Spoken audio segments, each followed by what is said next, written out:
Welcome to Life on Two Wheels. In this episode, I head out west, all the way out west, to mile 0 of the Trans-Canada Highway, Victoria, British Columbia. Getting out there is a bit of a chore, involving planes, cars, and ferries, but the trip is more than worth it. In Victoria, I met up with Dar Duncan, another rider I consider to be a moto-blogging and riding legend. If you've been to the blog, you've seen Dar's rider profile. In the live interview that's coming right up, Dar shares more riding insights with us. As you can see, waiting for a ferry to Victoria can easily stretch into an activity all of its own. Fortunately, there are plenty of distractions on hand. Here I am in what has to be the largest ferry terminal I've ever been in. This is the ferry terminal at Tawasin that brings you to Vancouver Island. It is absolutely a massive affair. So we'll just take a walk through just to give you an idea.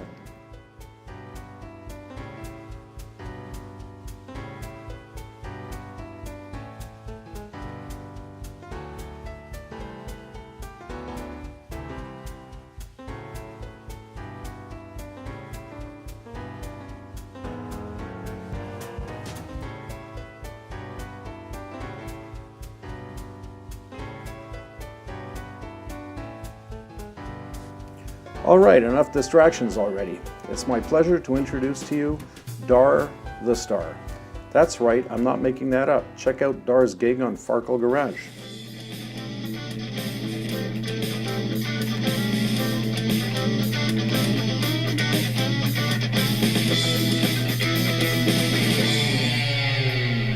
Welcome to Farkle Garage. I'm Kim Rock. Over here, the man whose seat needs no padding, Clive Ironbutt Brown, the princess who wears motorcycle boots, riding instructor Dar Duncan, and the man racing through retirement, motorcycle Hall of Famer Steve Drain. And over my shoulder, our very own Farkle Garage band. On today's show, we're talking. So tell me how you came to be a motorcycle instructor.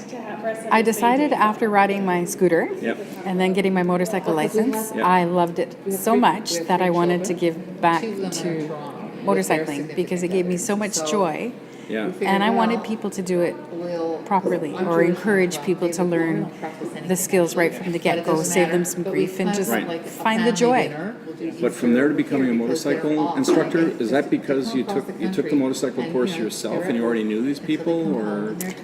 No, I think it's because I'm a little bit obsessive compulsive and a little driven, and because of the way I did start out, first time with the crash on the way out. Right. That really imprinted on me how important it was to have really good skills right from the beginning, right out of the box. So that's what started all this. So the outfit that you're instructing with, is that the same one where you took a motorcycle training course? Yes, it is. And they're really the only one on the island here.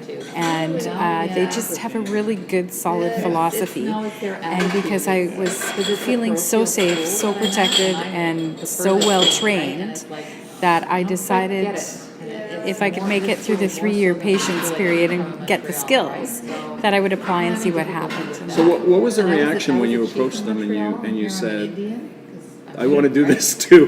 They were really, actually, I told my instructor right at my novice course that I wanted to do that. And he was like, well, okay, well, think about it 3 years down the road. And then, well, you know, if you still want to do it, then apply. And because 3 years is a long time. And that, but they were really receptive. So you applied to the school? Yeah. And they're private. That's a private business. It's a non-profit. Yep. And then what does it take? What did you have to go through? I did a 130-hour training course. So we do classroom sections where we're learning theory, like motorcycle theory, how to ride, how to teach actually, because not everybody can teach. And then it was the physical part of it of actually riding the bike, learning how to do the diagrams and the layouts, and then learning how to ride flawlessly or as close to flawless as you can because you're demonstrating skills to students. So it's a big jump from taking everything that you know up here and do reflexively and talking about it. All right, so who accredits you? We actually do all of that through them, and then we take a written test, and then they submit all of that to the From the province. Department of Transport or ICBC? ICBC, the Motor Vehicle Department, and we get tested and by our people because they are acting as agents for them. And it's interesting because you go through a written test and practical testing, and then you do a practicum. So it's quite, you teach a novice course, a full novice course. So did you sail through? Yes. Well, I didn't sail through. I would say it was because I'd started this later in life. Things are harder to retain as you get older, and yeah, it was tough. It was mind-racking. And then at times. right away they threw you into teaching, or you had to observe for a while? No, because I'd already done quite a bit of observations where I'd followed traffic classes, I'd watched novice classes, and we have a partner instructor with us. And even when we're teaching, when we're certified, we're usually teaching with another instructor. So, you kind of help each other that way. But when I did my practicum, I had an instructor walking behind me with a clipboard. And basically, with my partner instructor, I was the one teaching the entire course. And so that was a lot of talking over 2 weekends. So how much time does this chew up?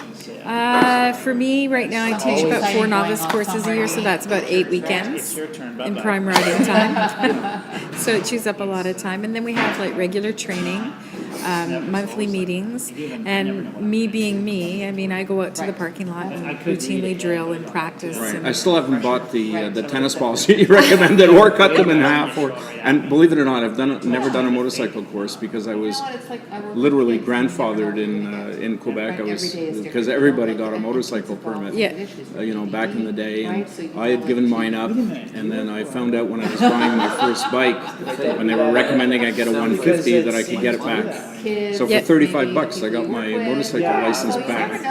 Right, so I've never had to take the course, which is not a good thing. You can still learn a lot, though. That's when I actually last year took the experienced riders course, and it was amazing how much it upped my skill level, and it was on my relatively new to me bike, so it gave me confidence in my bike that I was kind of lacking, and I was engaging the ABS at 80 kilometers an hour, and hadn't really anticipated how much the braking, how different it was from my old bike, which had the drum brake, and at first I went, oh my god, I've broken the bike. The pedal was shuddering, and I was but it was amazing to know that I could actually do all of that stuff. So it was cool. It was a good thing. So that's very, very good. Yeah. All right, so that's it for the interview. Okay. Thank you very much. You got a thumbs up, right? Thumbs. Where's my thumb? Thumbs up. Thanks, Dar. You're welcome. Before my wife Susan and our kids, Andrew and Anushka, and I headed out to dinner with Dar, her husband Kirk, and their charming daughter, Ms. M, who, by the way, was mystified and not a little incredulous that her mother would sail off without the slightest apprehension to meet up with me, a stranger she met on the internet, something she had been warned by her mother never to ever do. Dar offered me a 5-cent showroom tour of her Honda NC 700 SA sport touring bike. Where's the dent? No, we can't show the dent. Oh, that's a really, really nice bike. This is my baby. Wow. This bike makes me happy. I don't know why. The angels sing when I ride this. There's amazing danger of recording this. It increases the chances that you're going to drop the bike by orders of magnitude, right? That is a really, really nice bike. But the best part is... Ta-da! Oh, look at that. Full face helmet. So where does the gas go? It goes under here.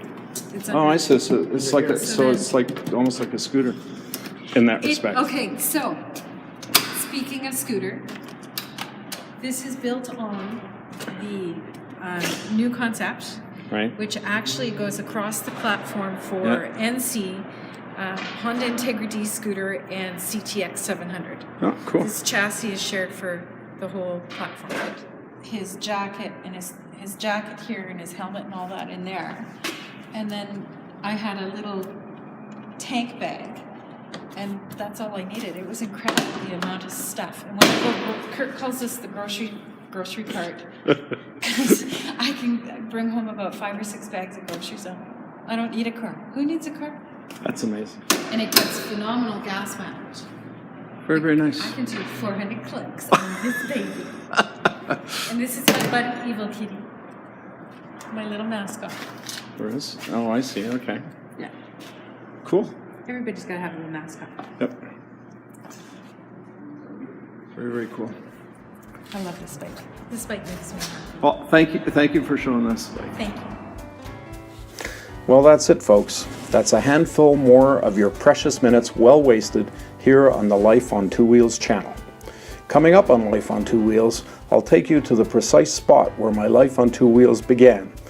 Later on in the season, I promise to lead you further down the Vimy Memorial rabbit hole, and there is the distinct possibility that I'll get to introduce you to the legendary Steve Williams way down in the Pennsylvania sticks. So stay tuned, don't forget to subscribe, and click on the link to go to the Life on Two Wheels blog, where you'll find the detailed show notes and links to earlier episodes.